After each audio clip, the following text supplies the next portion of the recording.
So మన project వచ్చి విజయవాడలో అయితే ఒకటి స్టార్ట్ చేసామండి. ఈ ప్రాజెక్ట్ ఎలా వచ్చింది ఏంటనేది కస్టమర్ వాయిస్ నుంచి మనం ఒకసారి తెలుసుకుందాము. సార్ ఒకసారి చెప్పండి. హాయ్, నా పేరు చంద్రశేఖర్. నేను యాక్చువల్లీ కేపీ ఇంటీరియర్స్ గురించి మ్యాడ్ ఎక్స్చేంజ్ టీవీ ఛానల్ ద్వారా చూశాననమాట.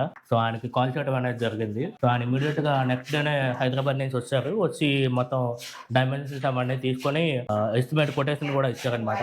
నాకు నచ్చిన కాన్సెప్ట్ ఏంటంటే మనం ఎంత బ్యాలెన్స్ చేసినా కూడా ఒక 25,000 ఏమైనా తగ్గుద్దాము, లేకపోతే 50,000 ఏమైనా తగ్గుద్దాము. కానీ ఆయన ఆ కొటేషన్ ఆయన వదిలేస్తే ఆయన ఇంప్రూవ్మెంట్ అవన్నీ చేస్తారనమాట. సో ఐడియా నాకు చాలా నచ్చింది. ఇవాళ వర్క్ స్టార్ట్ అయింది. యాక్చువల్లీ మీకు చాలా వరకు తెలిసిన పాయింట్ ఏంటంటే ఇల్లు కట్టించుకునేటప్పుడు మీరు చాలా రీసెర్చ్ చేస్తూ ఉంటారు. ఆబ్వియస్లీ యూట్యూబ్ లోకి వెళ్ళి ఏ ఛానల్ చూడాలి, అవి చూడాలి, ఇవి చూడాలని. సో నేను అట్లా చూసే క్రమంలో యూట్యూబ్ లో మ్యాడ్ ఎక్స్చేంజ్ ఛానల్ ద్వారా చూసాను అనమాట. అందులో మీరు అబ్జర్వ్ చేసి ఉంటే ఒక పర్టికులర్ కాన్సెప్ట్ కి ఒకళ్ళు ఉంటారు. ఒక ఇంటీరియర్స్ కి ఒకళ్ళు, లైక్ టేబుల్స్, సోఫా సెట్ కి, వీటికి ఒకళ్ళు, అట్లా సపరేట్ గా మెయింటైన్ చేస్తూ ఉంటారు. సో మీరు దాన్ని అబ్జర్వ్ చేసి ఉంటే పర్టికులర్లీ వాళ్ళు చాలా రీసెర్చ్ చేసి అందులో పెట్టడం జరిగింది అనమాట. అది one of the best quotations వాళ్ళు ఇస్తారు. సో మీరు వాళ్ళని బ్లైండ్ గా నమ్మ. డెఫినెట్లీ నా సజెషన్ ఏంటంటే మీరు ఒకసారి వాళ్ళకి కాల్ చేయండి.